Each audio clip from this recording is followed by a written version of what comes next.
Good evening.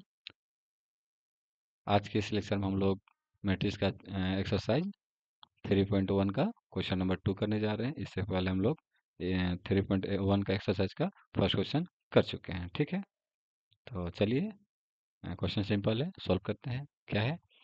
If a matrix has 24 elements, what are possible order it can have. मतलब एक elements है, sorry, एक matrix है जिसका मतलब जिसका एलिमेंट्स कितने हैं? 24। तो बोल रहा है 24 एलिमेंट्स का मैट्रिक्स का कितने पॉसिबल ऑर्डर हो सकते हैं। और आगे बोल रहा है and what if it has 13 elements. अगर उसी मैट्रिक्स का अगर 13 एलिमेंट्स होगा तो उसका ऑर्डर क्या होगा, और 24 एलिमेंट्स है तो उसका ऑर्डर क्या होगा। तो सॉल्यूशन करते हैं। If a matrix matrix matrix has 24 elements. अगर कोई मैट्रिक्स है जिसका पास 24 एलिमेंट्स है तो उसका ऑर्डर क्या क्या हो सकता है। तो पहले समझते हैं कि ऑर्डर और नंबर ऑफ एलिमेंट्स में क्या कनेक्शन है। ठीक, तो सपोज कीजिए एक मैट्रिक्स है ए है। ठीक है, तो इसके पास कुछ एलिमेंट्स है 1 3 2 4 5 1। ठीक, तो ऑर्डर और नंबर ऑफ एलिमेंट्स का रिलेशन समझ रहे हैं। ठीक है ना। तो ये मैट्रिक्स ए में इसका ऑर्डर क्या हो गया हम लोग का? ध्यान से देखिएगा तो 2 रोज हो गया, 1 3 2 और 5 4 5 1। 2 रोज हो गया तो सबसे पहले क्या इसका मतलब ऑर्डर किस तरह लिखते हैं? m/n। तो सबसे पहले रो को मतलब m किसको डिनोट करता है? रो को, और n कॉलम को। तो सबसे पहले क्या m को लिखेंगे तो कितने सारे नंबर्स ऑफ रोज हैं? 2, और कॉलम्स 1 4 3 5 2 1, यानी कि 3 कॉलम्स है। ठीक है, अब रिकॉल कीजिएगा कि किसी भी मैट्रिक्स का एलिमेंट्स किस तरह फाइंड करते हैं हम लोग, टोटल नंबर्स ऑफ एलिमेंट्स किस तरह फाइंड करते हैं। तो रोज और कॉलम को मल्टीप्लाई कर देते हैं, तो 2 3 जा 6। ठीक है, यानी कि मैट्रिक्स ए में कितने सारे नंबर्स ऑफ एलिमेंट्स है? 6 है। अब इसी का ऑर्डर चेंज कर देते हैं। ठीक ना, यानी कि 2 रोज 3 कॉलम 2 बाई 3 है, तब इसको 3/2 कर देते हैं। ठीक, थोड़ा सा ध्यान दीजिएगा ना। अब जो रोज है इसको कॉलम कर देते हैं, तो 1 3 2 4 5 1। अब इसका ऑर्डर क्या हो जाएगा हम लोग का? तो क्लियरली पता चल रहा है कि इसमें 3 रोज है और कॉलम कितना है? 2 है। ठीक, अब इसमें टोटल नंबर ऑफ एलिमेंट्स किस तरह फाइंड करेंगे? तो रोज और कॉलम को मल्टीप्लाई कर देंगे, तो ये हो गया 6। ठीक, यानी कि एक मैट्रिक्स में नंबर्स ऑफ एलिमेंट्स मतलब क्या बोलते हैं, 6 है तो उसका ऑर्डर 2 बार हो सकता है, उसको चेंज करेंगे तो। ठीक है ना, यानी कि मैट्रिक्स ए में कितना एलिमेंट्स है? 6, बट उसका पॉसिबल ऑर्डर क्या क्या हो सकता है? एक हो सकता है 2/3, यानी 2 रोज 3 कॉलम, और एक हो सकता है 3/2 कॉलम्स। ठीक, अब थोड़ा बहुत क्लियर हो गया होगा। अब जो क्वेश्चन सॉल्व करते हैं उसमें और क्लियर हो जाएगा। ठीक है, तो इसको इरेज कर देते हैं और क्वेश्चन में चलते हैं। ठीक है, ये हम एग्जाम्पल थ्रू समझा रहे थे। अब 24 एलिमेंट्स है, तो ध्यान से देखिएगा। 24 एलिमेंट्स है तो इसका ऑर्डर, पॉसिबल ऑर्डर क्या क्या हो सकता है? तो possible order, sorry, possible orders, ध्यान दीजिएगा। ठीक है ना, 24 एलिमेंट्स है तो 24 रोज होगा एंड 1 कॉलम होगा, यानी 24/1। अगर इसको हम मल्टीप्लाई करते हैं तो कोई एक मैट्रिक्स है, सपोज कीजिए उसमें ये हम लोग का m हो गया और ये हो गया n। तो हम लोग क्या बोले थे कि total number of elements find करना है किसी मैट्रिक्स का, तो m और n को मल्टीप्लाई कर देंगे। दैट मीन्स रोज और कॉलम को। तो जो मल्टीप्लाई के बाद निकलेगा मतलब रिजल्ट, वही उस मैट्रिक्स का टोटल नंबर ऑफ एलिमेंट हो जाएगा। तो 24 और 1 को मल्टीप्लाई कर देंगे तो 24 आएगा, मतलब इसका इक्वल टू 24। तो जो हम लोग का एक मैट्रिक्स है जिसका पास 24 एलिमेंट्स है, तो इसको ही सेटिस्फाई कर रहा है। ठीक है, यानी कि इसका ऑर्डर क्या हो सकता है, 24/1, यानी 24 रोज और 1 कॉलम। इसको फिर क्या बोलते हैं, रिवर्स कर देते हैं।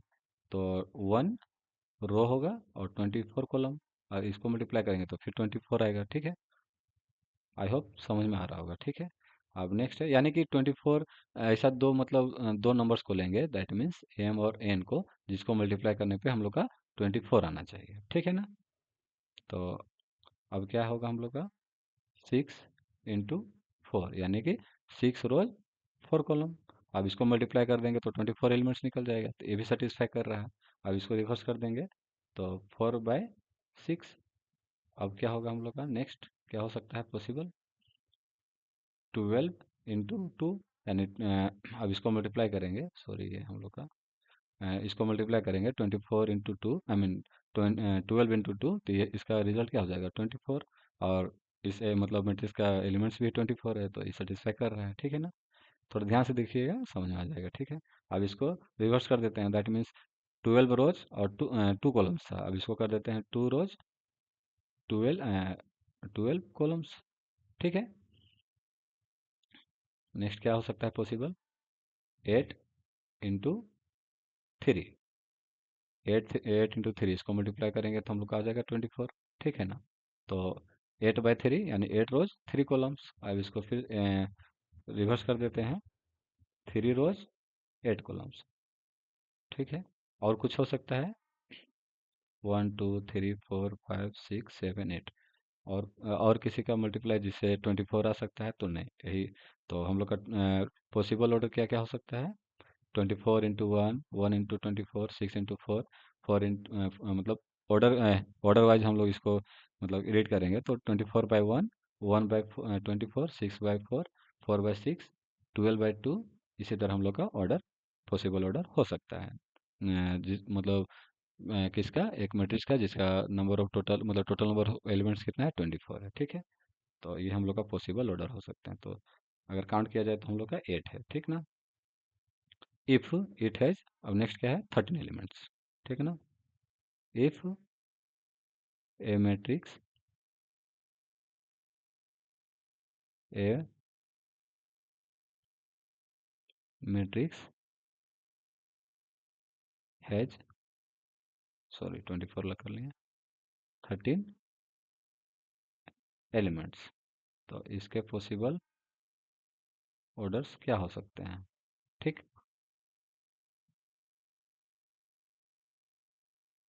पॉसिबल ऑर्डर्स,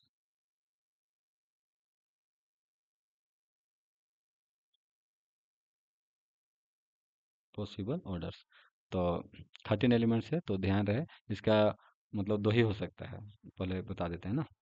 13/1 यानी 13 रोज 1 कॉलम, और नेक्स्ट क्या हो सकता है, इसी को चेंज कर देंगे, 1 रो 13 कॉलम्स। ठीक है, अब ऐसा कोई दो मतलब क्या बोलते हैं, दो फॉर्म, दो नंबर नहीं हो सकता है जिसको मल्टीप्लाई करने पे 13 आ सकता है। एक 13 मतलब 13 × 1 करने से 13 आएगा, और 1 × 13 करने से, यानी कि एम और एन को मल्टीप्लाई करने से हम लोग का 13 होना चाहिए। ठीक है ना, क्योंकि रो और कॉलम को मल्टीप्लाई करने से ही हम लोग का टोटल नंबर ऑफ किसी मैट्रिक्स का एलिमेंट्स फाइंड होता है। ठीक है ना। तो 13 रो 1 कॉलम को मल्टीप्लाई करेंगे तो 13 आएगा, एंड 1 रो और 13 कॉलम्स को मल्टीप्लाई करेंगे तो 13 आएगा, जो कि मतलब किसी एक मैट्रिक्स का टोटल नंबर ऑफ 13 एलिमेंट्स का रिजल्ट है। ठीक है ना। अब थोड़ा सा यहाँ रिकॉल कीजिएगा, तो 13/1 यानी कि हम लोग का क्या हो गया, एम, ये हो गया हम लोग का एन। ठीक ना, और एन के प्लेस में क्या है हम लोग का 1, तो ये हम लोग का क्या हो गया, कॉलम मैट्रिक्स, यानी कि एक ऐसा मैट्रिक्स जिसमें कॉलम क्या हो, 1 हो, उसको बोलते हैं कॉलम मैट्रिक्स। अब ये नेक्स्ट क्या है, 1/13, तो ये हम लोग का हो गया रो, और 13 हो गया कॉलम, और रो की जगह हम लोग का क्या है 1, तो ये हम लोग का हो जाएगा रो मैट्रिक्स, मतलब एक ऐसा मैट्रिक्स जिसमें नंबर ऑफ रो क्या हो, 1 हो, तो उसको रो मैट्रिक्स बोलते हैं। ठीक है, एक थोड़ा सा रिवीजन कर लिए हम लोग रो मैट्रिक्स और कॉलम मैट्रिक्स का। ठीक है, रिवीजन करना भी जरूरी है। तो ये हम लोग का सॉल्यूशन रहा एक्सरसाइज 3.1 का क्वेश्चन नंबर सेकंड का, मतलब 2 का। ठीक है, तो आई होप सिंपल मतलब सिंपल सॉल्यूशन था, तो सबको समझ में आ गया होगा। अब मिलेंगे नेक्स्ट क्वेश्चन मतलब क्वेश्चन के साथ। आज के लिए इतना ही। Thank you.